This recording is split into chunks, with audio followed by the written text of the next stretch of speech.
with Anneliese.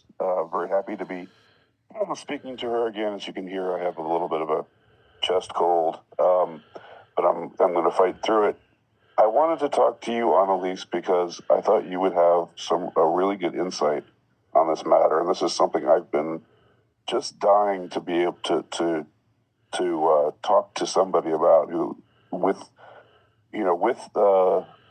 might be able to offer some insight on this point. Now, I only have you for a short time, so I'm going to keep the intro brief, but of course we all know that on September 10th, Charlie Kirk tragically was murdered on a college campus site in Orem, Utah.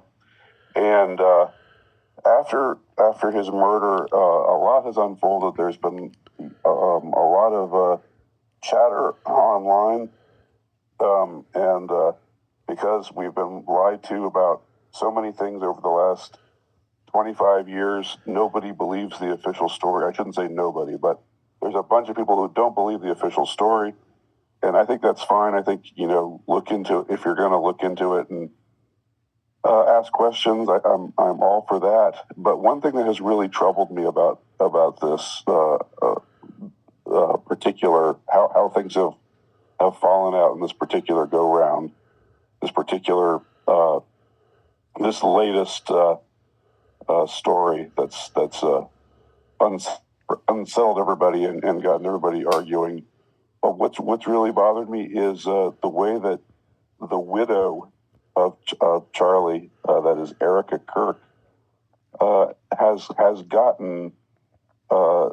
received such hate in such volume from so many people, and it's really caught me off guard. I don't know what to make of it. It really bothers me. This is like, this is the widow. This is the woman who lost the love of her life. Suddenly, violently. It seems like she's the one we should be sending all of our good thoughts to, all of our prayers to. But it seems like for a lot of people, the very opposite has happened. Now, do you have any idea why? You're more sort of clued in with the evangelical scene. I don't know whether you would consider yourself an evangelical or not, but it's more your scene. I'm Catholic, so I'm sort of out of the loop a little bit in some ways. Although ironically, Erika is Catholic herself. But what do you think is going on here? Yeah, I've been thinking about this, and I'm with you as far as totally fine to question the narrative we've been given. I'm questioning the narrative we've been given, but to then turn and attack the widow has also unsettled me. And I have a few thoughts that came to mind as all this was erupting. Was I think that for some people, no reaction that she could have given, no response that she could have had would have been satisfactory for them. And so realizing that she would be under attack for any kind of response that she would have had to the murder of her husband, because that's just human nature. But the other thing I was thinking of, and maybe this is a little sinister, but I think it's accurate that in female nature, there is a thirst and a longing for secret knowledge. And you see this as far back as the first woman with Eve, and she was tempted, to eat the fruit because it was, there was multiple temptations, but the desire to make one wise was one of them. So I think it's kind of in female DNA to want to pursue hidden secret knowledge. And this event has kind of catalyzed that in women and given them a space for that. And so I tweeted this as a joke of I've seen so many people say, guys, things aren't adding up with Erika. But I've seen this same message over and over and over again, and they're saying it like it's something so profound, something we've never heard before. Right. And I'm like, I there's think something off about her. That's yeah, basically that. yes, there's something off, and I think it's women are enjoying this like sensation of, oh, I know something, and I have this special discernment, I have this special insight, and I'm seeing things that other people aren't seeing, and it's just kind of like the female power trip, I think. So in your perception, is it mostly women who are leading the hate brigade? I've seen a lot of women. I've seen men on Twitter say stuff like, if my wife, if I die and my wife is on a podcast smiling 2 weeks after I'm dead, like I'm crashing out, Right. And like it's, but I do see the or language. If she forgives my killer, Yes, yeah, right. And so I've seen it on both men and women, but the way I see it with women is generally that like, yeah, something's off, something's not right, and I'm not sure what it is, but I just really feel it. And it's kind of phrased as, if you don't see this, you're lacking discernment. Yeah. You don't really understand. So it's kind of a little pejorative, I feel. You're just a chill. You're not really. Yeah. Right. Something along those lines. Whereas, go ahead. I'm sorry. I was going to say, whereas I've never lost my husband, and so I'm observing, and I'm going, okay, I know that everyone grieves differently, and yeah. And I also know that, because of the particular way in which Charlie was killed, that had to have set a fire under her in a way that wouldn't, maybe if he had died like in a car accident or something like that. So the grief is mingled with, it's not just like grief, but it's also mingled with like the sense of this battle and this mission because of the way in which he died. So it makes sense that she's doing that she's on podcasts and stuff. I saw how she was saying, this is not going to, we are not going to be stopped. This is not going to end, or we will not be silenced, something like that. Very determinedly, where I think she saw the assassination as an attempt to silence Charlie Kirk, but also silence their whole movement. And of course, she associates herself with him and with Turning Point and with this whole movement. It seems to me. So yeah, I can definitely see. I mean, I agree with you. I agree with what you're saying, but there are other people out there who just. Well, you started off by saying, if you're in the public eye, what no matter how you react, people are going to not. Some people aren't going to like it. If you cry too much, people are going to say you're overdoing it, and if you don't cry enough, quote unquote, and if you smile at the memorial service, and which I just wonder how many of the people who are criticizing her for that, how many of them have actually been to funerals? Because my mother died last year, for example, and every funeral somebody gets up and says something that was amusing or endearing about the deceased, and people laugh and smile, and it's not just everybody's not just weeping all the time and sad all the time, and so I just I wondered, I wanted to ask you too, is any part of it jealousy? Like, if this is coming from women, and we're talking about like a beauty pageant winner, who sort of has that beauty pageant way of talking that some people think comes across as insincere. I'm wondering if some women might, who are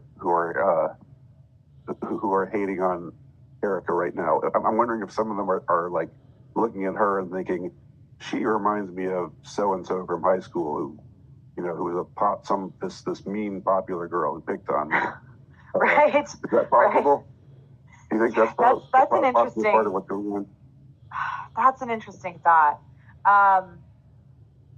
Because she's so glamorous and she's blonde and I did see something about, it was a picture of her from her beauty pageant days in a swimsuit, and right.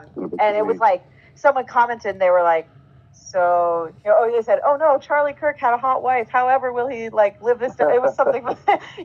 that's the right response. It's like, what does this have to do with it? Like, big whoop. So she's beautiful. Right.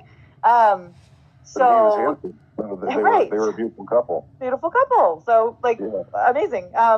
So, and that can, that gives jealousy a little bit.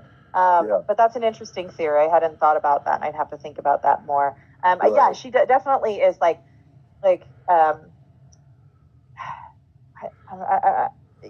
because she's a public figure, she's not, let's say, relatable, quote unquote, to like the average woman, in the way she presents herself and the way she, like, she's not relatable, and that's okay.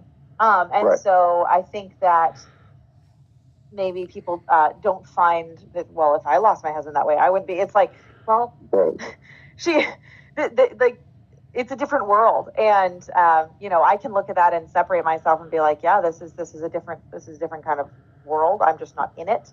But I don't know. That's an interesting thought. Yeah, and everything, like, what really caught me by surprise by all of this was I was so impressed with her speech at the memorial. There were things about there were things about the memorial that didn't quite, that kind of rubbed me the wrong way. I didn't like the pyrotechnics and other things that I thought maybe detracted from this being a somber memorial service. But as far as what she had to say, it was so perfect, I thought, and she really put it like, and of course, the leftist women are leftists in general are going to hate her, and I'm sure when she was saying the stuff about when Charlie was out, I wouldn't complain or give him a hard time about when he was coming home. I would make sure to cook him a meal, and when he came home, I'd want him to feel comfortable. And all that sort of be there for your man stuff. You just knew feminists were absolutely losing their minds about that. And that was such a beautiful part. I loved that. I did too. But also, like, she said so many great things in that speech, and then the forgiveness line. I mean, I get how some people might think it's controversial, or I mean, there's so many people using the word quote performative unquote, like that's become this new yes this new thing, like you're criticizing, well, this new way to criticize people talking in public by saying it's just performative, and they say that the whole forgiveness, forgiving the killer was performative on her part, or that it was something that was cynically ginned up, like as a way to, like, I've heard so many things that I just thought were so out of line. And I'm not used to, like, I'm a critic of feminism, and I'm when I hear the word misogynist, I generally disregard it, because it's the kind of word that to me, like racist, it's totally most often kind of meaningless. Used, it's used with intellectual dishonesty, just to try to slam you, or try to depict you as a hateful person when there's no substance to it. But in this case, it was like, I felt like I was I felt like standing up for her and saying, "Come on, what's wrong with you people? This was a beautiful gesture, Yeah. but people got on her for that. They got on her for hugging Trump, like which I thought I know. was the most wholesome thing. Like it was just, I just saw it as, oh well, he's like a mentor. He's like a father figure to her. Well, and how much he meant to Charlie. That makes perfect sense. Right. How much Charlie worked to get him elected. Right. Like. Yeah, sure. And he didn't even look like he was expecting it. Like he didn't know it was coming. And then when he saw, oh well, she needs to hug me right now. He hugged her back, and it was a completely wholesome thing. But I mean, I saw people like construing it in the worst possible ways, like that she was a floozy, that she was throwing herself at Trump in a sexual way, or like just the most awful kinds of things. And that's why I said, no matter what she did, there are some people for whom nothing she did will ever be acceptable or good enough. Yeah. And it's strange. But why do you think that it's like it's this really strange like a scapegoat phenomenon. Like sometimes people just get piled on, who you wouldn't like. I can't. Yeah. Like this. The last person I would think of piling on, and or getting mad at, or holding any kind of suspicion towards, in this kind of situation, is the widow. Correct. So it just seems so out of line. But I know that even in saying this, I think I'm probably going to get some. I'll probably, when I post this, there'll probably be some people who take issue with me. There seems to be a segment of the right that is really, and it's part of the whole. I think it's part of the conspiracy culture. It doesn't have to. The thing is, it doesn't have to be. You can say, I don't believe the official story, and still, still properly feel sorry for Erika Kirk and want to correct, want to pray for her, want to send her your love, or what have you. But for some reason, she's getting. She's just getting a lot of flack, and like I don't know. You probably haven't ventured down like these rabbit holes, and I haven't really either in this case. But I mean, I'm thinking there are some theories out there that she was a part, like that was in on it. Have you heard? Oh, heard this? Yeah, I briefly went down a rabbit hole on Threads, and then it was just like so dark, and I came up from it.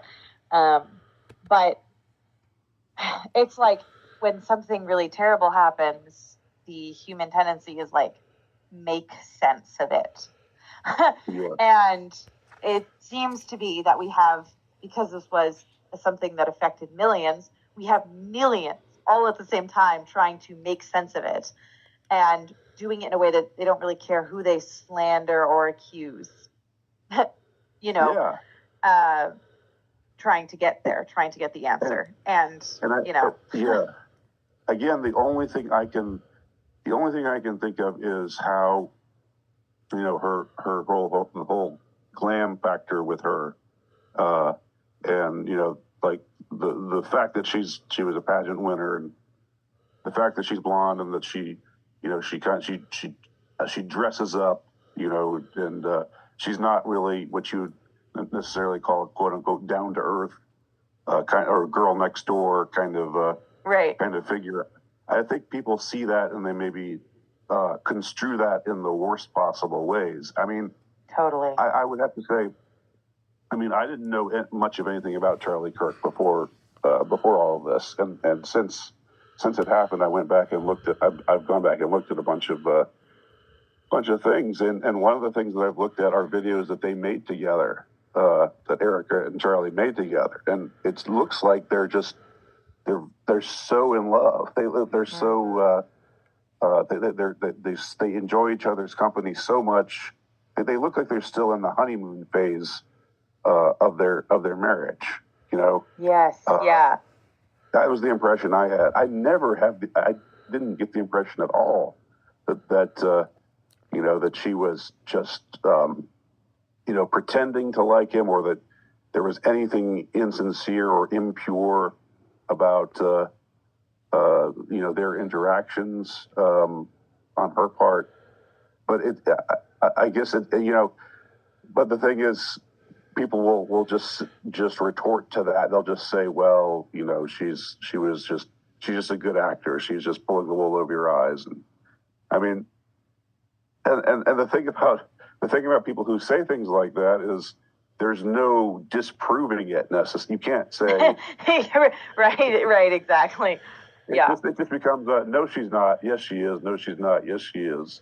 It's just like, and to me, it just looks like people who are trying to find the worst possible, who are seeing things that are there that maybe they might find off-putting, like her beauty and her glamour and her manner of talking, and the fact that she was a beauty pageant winner, and just sort of and that might be something that particularly activates itself in women. But I don't know if you could maybe look at it through the lens of status. Because she's a high status person, and she's married to a very high status man. And sort of the like primal reactions around status might have something to do with that. Yes, envy, is it envy or jealousy? Which would it? I guess both. Well, envy is wanting something that somebody else has. A jealousy can mean good things. It can mean like, oh, I'm jealous for my spouse. But envy's like really, envy's the word. Right. But I think that like her, well, and even like, maybe people would disagree with this, but even getting up and saying, I forgive that person, that was like a high status move in a sense. Because you're taking away the power, right? Like from somebody else, and their power to, make you live in bitterness. So like everything about her, just very high status. And we know how humans act around, there's a lot of status wounding that occurs. Yes. Yeah, I think you're right. But when I thought she connected, she connected the forgiveness beautifully to what she saw as Charlie's mission, which is to reach what she called the Lost Boys. And of course, Tyler Robinson's going to get his day in court. He's innocent until proven guilty. But if he did it, he's definitely one of the Lost Boys that Charlie was trying to reach. And so there was something really moving about her making that connection, I thought. And forgiving him, even if it's not like, she's it's sort of a, I thought the forgiving part was sort of, she's letting it go, or she's trying to let it go, and, working her way towards the forgiveness. But of course it can't be easy.